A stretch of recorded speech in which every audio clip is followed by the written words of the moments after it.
Baspa supremo Mayawati ji ने आज फिर कहा कि लोकसभा के चुनाव के लिए बसपा किसी के साथ गठबंधन नहीं करेगी, ना एनडीए ना इंडिया। उन्होंने कहा हम किसी के साथ नहीं जा रहे, हम बीच में खड़े रहेंगे, यानी अपने रास्ते चलेंगे। लेकिन साथ में मायावती ने यह भी जोड़ दिया कि कुछ दल हैं जो बसपा के साथ गठबंधन चाहते हैं और उसके लिए कोशिश भी कर रहे हैं। अब राजनीति में आप जानते हो कि जो कहा जाता है वो होता नहीं और जो होता है वो कहा नहीं जाता। इसलिए राजनेताओं के कथन को कभी भी अक्षरशः सत्य नहीं मानती जनता, क्योंकि राजनीति में कई बार जो कहा जाता है उसके विपरीत आचरण दिखता है, कदम बढ़ते दिखते हैं। और दूसरी ओर बसपा और कांग्रेस दोनों के अंतःपुर में आप एक सी हलचल देख रहे होंगे, और वो हलचल ये है कि बसपा से जो भी लोग कांग्रेस में आए थे बड़े चेहरे, कांग्रेस ने उन सबको किनारे कर दिया।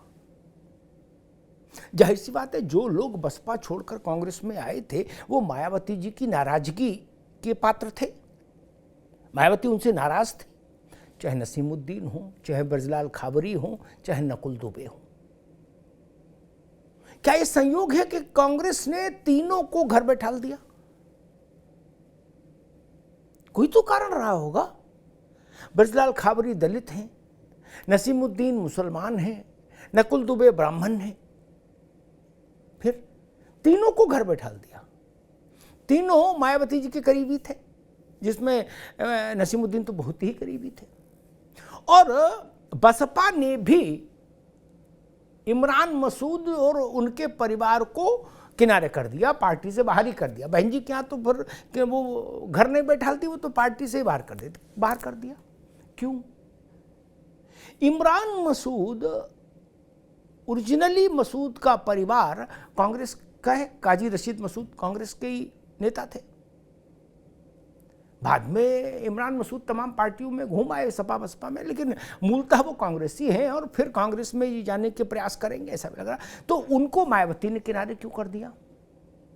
ये बड़ा सवाल गूंज रहा है राजनीतिक गलियारों में कि कांग्रेस अपने घर से उन लोगों को साइडलाइन क्यों कर रही है जो पूर्व बसपाई हैं, और बसपा अपने आंगन से उन लोगों को कैसे बाहर कर रही है जो लोग कांग्रेस से आए थे।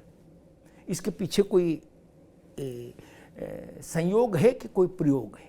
कुछ तो है। केवल संयोग कह दें तो मेरे ख्याल से ज्यादा सरलीकरण हो जाएगा ये परिस्थिति का।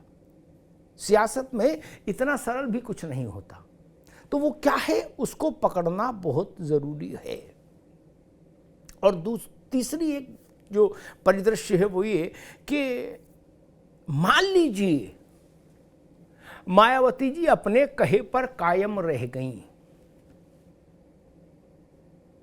एक तो अभी पहला चरण है नवंबर दिसंबर में, जब 3, 4, 5 राज्यों में चुनाव है, जिसमें मध्य प्रदेश, राजस्थान, छत्तीसगढ़ भी है, तेलंगाना है।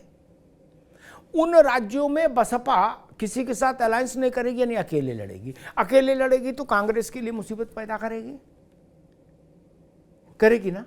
वैसे ही मुसीबत पैदा करेगी कांग्रेस के लिए, यानी इंडिया के लिए, जैसे कांग्रेस के लिए यानी इंडिया के लिए मुसीबत पैदा करेगी आम आदमी पार्टी इन राज्यों में चुनाव लड़के।